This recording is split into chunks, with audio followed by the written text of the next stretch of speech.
The chants of the crowd echoed through the air. The sea of people was warm and welcoming. As he approached, the people parted to let him through. The faces, smiling, happy, all looked the same to him. His eyes then saw a familiar one, an enemy, not an ally. The glint of the gun caught his eyes next. Shots rang out. Those once happy, smiling faces turned to fear and panic. The cheers turned into screams. A warm, wet feeling cloaked his body, and then came the enormous pain. He groaned and slumped amongst the fleeing crowd.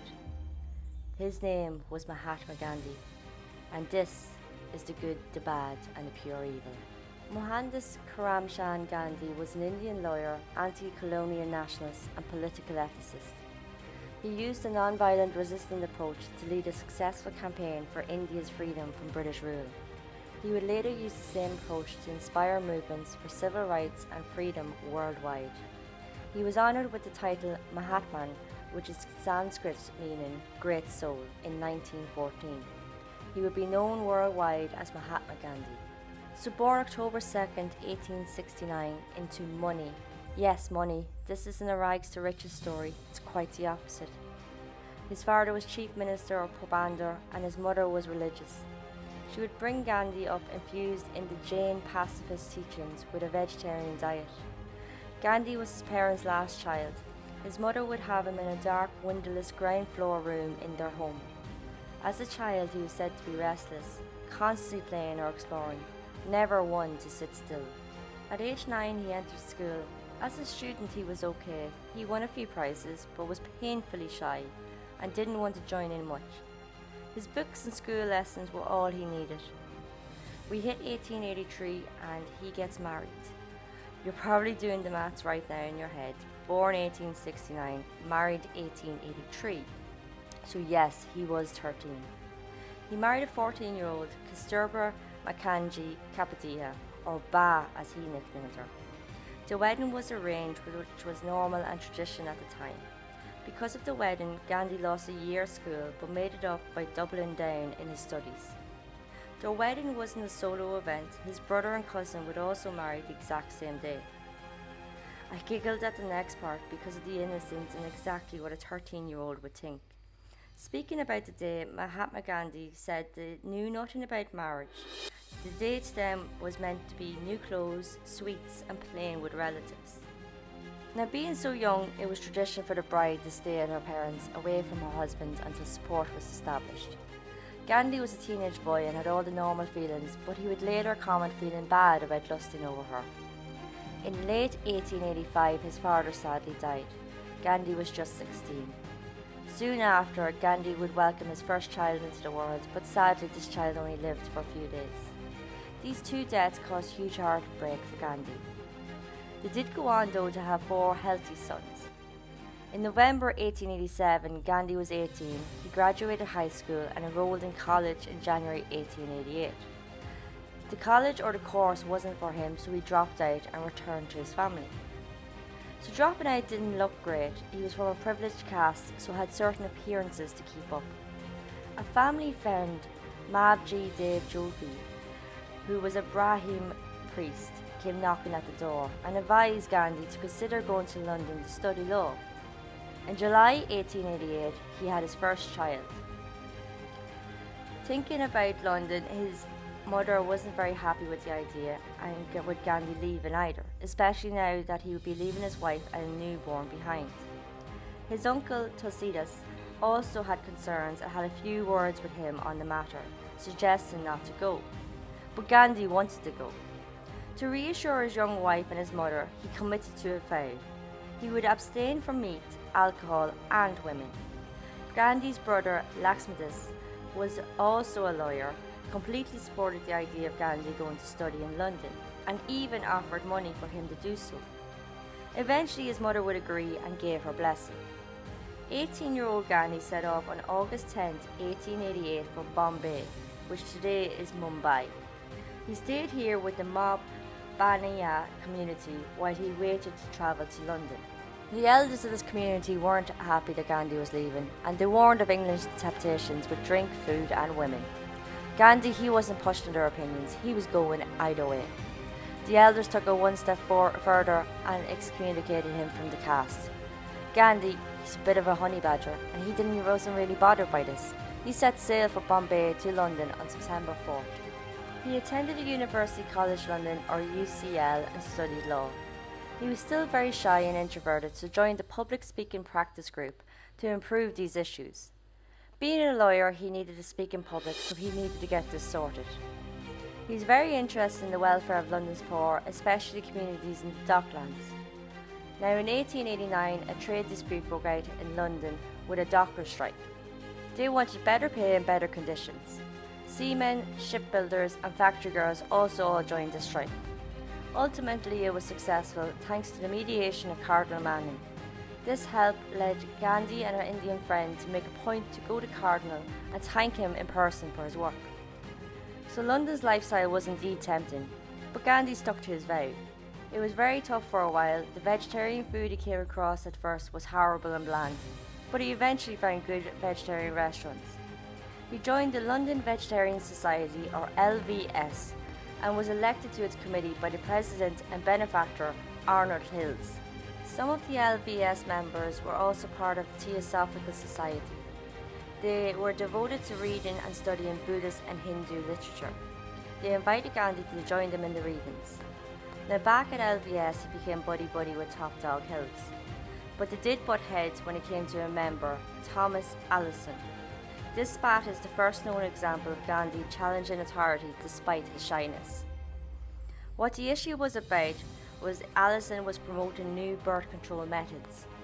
Hills didn't like this and he felt it was undermining public morality. Hills had a vegetarianism as a moral movement, so to him Allison should be axed out of it. Gandhi did agree with Hills but believed Allison had the right to differ. So it was a small disagreement but huge to Gandhi. Hill intimidated Gandhi. He was 12 years older than him, he was well spoken, influential, he bankrolled the LVS and employed over 6,000 people at the Thames Ironwork, so he was the type of guy you wanted on your side, not against.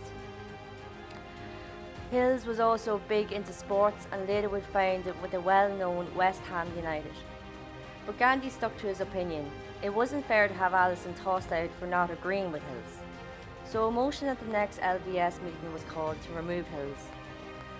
They debated and Gandhi tried to argue for Allison, but his shyness was too much, so he wrote down his points instead. He then handed them to a more confident speaker and had them read it out. Members saw Gandhi's point of view, but he still lost the vote, so Allison was tossed out. The axe was buried as regards to the disagreements between Gandhi and Hills, with no ill feelings lingering. Hills would even go on to toast Gandhi at his farewell party at LVS when he was returning to India. Just before leaving at the age of 22, he was called to the bar in June 1891. Back in India though, he was sat down and sadly told about his mother who had passed away while he was studying. The family thought it best not to tell him at the time so his studies weren't affected. In Bombay he tried to set up a law practice but failed when he had to cross witnesses in open court. He just couldn't mentally do it. So back to Rakat he went and he got an okay job drafting petitions. But this was soon came to an end when he butted heads with the British officer Sam Sunny. In 1893, Muslim merchant Dada Abdullah contacted Gandhi. He owned a shipping business in South Africa. His cousin in Johannesburg needed a lawyer and wanted someone with Kathiawari heritage. He offered Gandhi a good salary, plus they would pay his travel expenses. The contract was for just 1 year, but for the sake of the year, Gandhi thought, why not? So April 1893, off 23-year-old Gandhi went on a boat to South Africa to be the lawyer for Abdullah's cousin. Gandhi would end up staying 21 years in South Africa, strengthening his politics views, his ethics and his politics, which we will get to. He talks in 1893 and off comes Gandhi, and straight away he's met with verbal abuse and discrimination because of the colour of his skin and his heritage. Public transport, he couldn't sit in the stagecoach, that was for the Europeans. He was to sit on the floor by the driver, and if he refused, he was beaten. Walking, everyday normal walking. If found walking too close to a house, he was kicked into the gutters. And some places, if Indians walked on the footpath, police would kick them off into the street without warning. Gandhi was once ordered to remove his turban while he was in Durban court, so he met a lot of racism. A make-or-break moment came when Gandhi was thrown off a train at Pietermaritzburg because he was sitting in first class with a valid ticket, and he wouldn't leave, so they threw him off. He sat in a dark, empty train station overnight, cold, tired and hungry. Gandhi questioned whether his life changes were correct. Should he go back to India where he was treated like royalty, or stay and protest for his rights? He chose the latter and boarded that train again the next day. Gandhi was prideful, and before South Africa he believed he was Britain first and Indian second.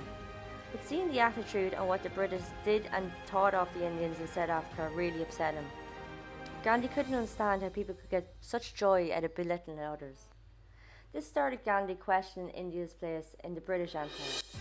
He founded a political movement which was called the Natal India Congress, and it's here he developed his peaceful civil protest approach into actual political positions. He did this when he opposed the introduction to register all Indians in South Africa with no cooperation from relevant authorities. So in 1916 he went back to India. He continued to improve on his peaceful civic disobedience. In 1918 he started to raise awareness of the Bihar people and the treatment they were getting from authorities. He encouraged the villagers to change what was happening with peaceful strikes and protests. He started to gain notoriety, and this is when people began to call him Mahatma, or Great Soul. With his fame increasing, his political influence also did. By 1921 he was leading the Indian National Congress. He began to shuffle the party's constitution, and his main aim was for independence from Britain, also known as the Principle of Swaji. He came up with and executed a boycott of British goods and institutions through mass civic disobedience. This encouragement of mass disobedience ended him in being arrested on March 10, 1922. Sedition charges were brought forward. These charges were brought to those who rebelled against the state or authority. He was convicted and served 2 years of a 6-year prison sentence. While in prison, the Indian National Congress started to break down. Released in February 1924, Gandhi became a recluse from the public eye, only coming out when he needed to. But 4 years on, in 1928, he was back to campaign for the grant of dominant status to India by Britain. In 1930, the British took in a tax on salt, a staple seasoning in many homes back then and now. Now this tax would create one of Gandhi's famous marches. He would march 250 miles to the sea to collect his own salt, therefore not having to pay the tax. The British began taking note of Gandhi's political influence and felt they had to sit down and negotiate settlements. Gandhi was able to get help on poverty issues, get status for those deemed inhuman or untouchable. He also got rights for women and made ground on his goal for Swaji political independence from Britain. He was a peaceful little guy, but it's amazing how peaceful could cause so much unrest and annoyance to some. So he wasn't very liked. He caused so much annoyance to some that they wanted him gone, 6 feet under gone. There were known to be attempts on his life, and on the 25th of June 1934 was the first attempt. Gandhi was in Pune, along with his wife, to give a speech. 2 cars rocked up in the day to take them to the venue. Rather than take the first car, Gandhi and his wife got into the second, and they set off. The cars approached a train track crossing. The first made it through, but the second was stopped for the oncoming train, so the cars became separated. The first car arrived at the venue, and a bomb was thrown at the car into it, exploding and injuring several. Now, no one investigated this, and it never was found out who or why, and no arrests were made. But it's believed that the attacks were down to a Hindu fundamentalist called Nathuram Godse. He was very much against Gandhi's peaceful approaches and felt that they hurt the supremacy of the Hindu religion. World War II broke out, and the first year Gandhi's mission of independence from Britain was at its peak. He didn't understand why India should send their people to certain death for Britain. It wasn't their fight, it was the British fight. At this time, the worst instance of civil uprising would happen, with Gandhi at its reins. This was called the Quit India movement. Because of this fight back, and even though it was peaceful, Gandhi and his wife were once again arrested on August 9, 1942. They were held at Aga Khan Palace in Pune for 2 years. In February 1944, just 3 months remaining on their sentence, Kasturba, Gandhi's wife, died in prison. In May 1944, Gandhi was released. The second attempt on his life would occur now, again by Godse, but it wasn't done with as much gusto as the first. Godse heard Gandhi had been released and was staying in a hill station near Pune. He was recovering from his prison stint and heartbreak from losing his wife. So Godse gathered people and they went to the hill station. They began a very loud anti-Gandhi protest. During the protest, Godse was offered a private chat with Gandhi, but he declined. Gandhi later would attend a prayer meeting, as did Godse. Godse was armed with a dagger and he entered the prayer meeting and immediately yelled anti-Gandhi chants and rushed to Gandhi. His timing though was off. Maybe the excitement got to him because he was taken down by worshippers, making it nowhere near Gandhi. True to his pacifist roots, Gandhi didn't want to prosecute. 4 months later, September 1944, Godse once again gathered his goons and led a Hindu activist demonstration. They aggressively approached Gandhi at a train station. No actual attack was attempted, but Godse was found with a dagger, so it was taken that he would have attacked if he could. Because of this, would become known as the third attempt on Gandhi's life. So the British, they had a plan. They proposed splitting the British-ruled India into Muslim Pakistan and Hindu India. Gandhi wasn't happy about this. He saw a lot of problems with it, but his concerns went unheard as the Congress Party accepted the British split idea. 29 June 1946 would be the day of the fourth attempt on Gandhi's life. He was on a train called the Gandhi Special with his entourage, as someone or some group piled boulders on the tracks to derail the train. Since Gandhi's train was the only one travelling that day, it was taken he was the target. It was derailed, but all was fine. After this, Gandhi said, "I have not hurt anyone, nor do I consider anyone my enemy. I can't understand why there are so many attempts on my life. Yesterday's attempt on my life has failed. I will not die just yet. I aim to live till 125. Now, I get the whole optimism and confidence, see it, say it, do it, I get that. But this was said a day after the fourth attempt on his life. It might have been better if he went with I'll take it one day at a time rather than gunning for 125, but anyway. So the splitting of Muslim and Hindu, we know Gandhi wasn't for it, but his political group wanted him and pressured him to accept it. They believed if he didn't come on board that a civil war in India would erupt. Being one to avoid conflict, Gandhi agreed, and India celebrated Independence Day on the 15th of August 1947. Gandhi wanted unity amongst the groups and spent months busting his home for Hindu-Muslim peace. He constantly feared that the anger on both sides would spill over. This was one of the problems that Gandhi foreseen from the split, and would be proven true given the fractured relationship of the two over the following 50 years. His efforts for this peace, unity and equality between the two would be his undoing. Gandhi felt Pakistan got a bit of a raw deal in the split with losing territories. So he thought it fair that Pakistan get payment for their loss, and he even fought for it. The parties in India weren't so keen on this agreement. They believed giving Pakistan money would give them the ability to buy weapons, armour, bombs, all for war. Gandhi didn't see this, and he organised a fast in support of the payment to Pakistan. Hindu radicals, along with Godse, all seen Gandhi as a traitor to the country.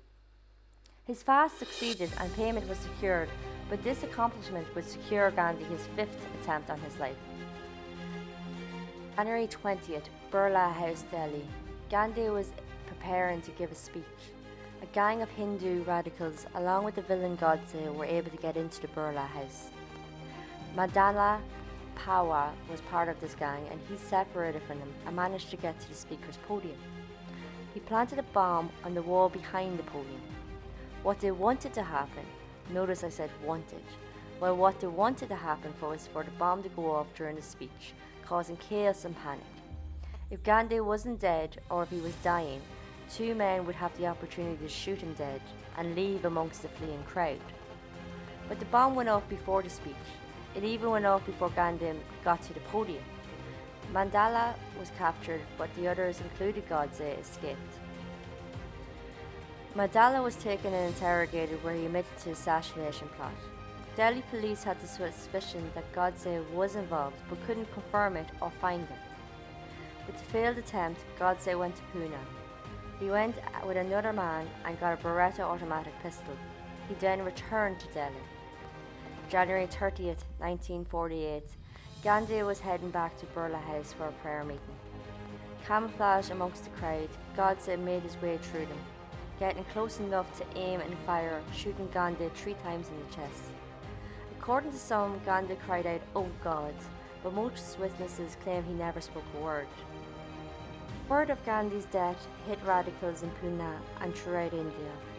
These radicals celebrated this in the streets, with sweets flying like a huge festival. While they celebrated his death, others in India and across the whole world were horrified at the murder. Back at Birla House, moments after the shooting, the crowd burst into panic, fear and pandemonium. People were running everywhere, but Godse, he didn't move.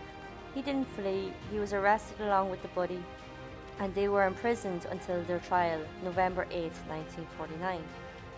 They were found guilty and executed on November 15, 1949.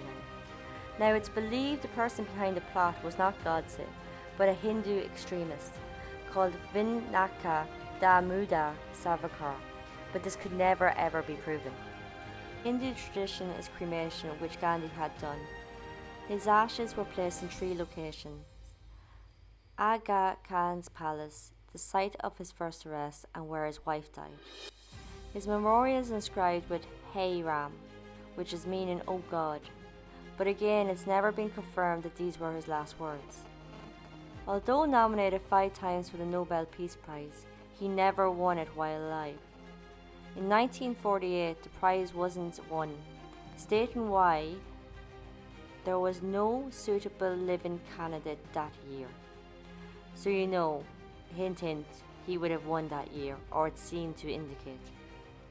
His teachings and approaches inspired many, including some famous Dr. Martin Luther King Jr., Nelson Mandela, Steve Biko, and Aung San Suu Kyi.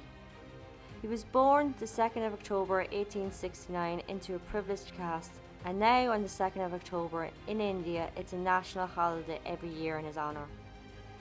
He had many inspiring words, but we will leave on one of these: you must be the change you want to see in the world. Thanks for listening. Next time I'll talk about the horrible disease that was smallpox. This was the good, the bad and the pure evil. Until next time.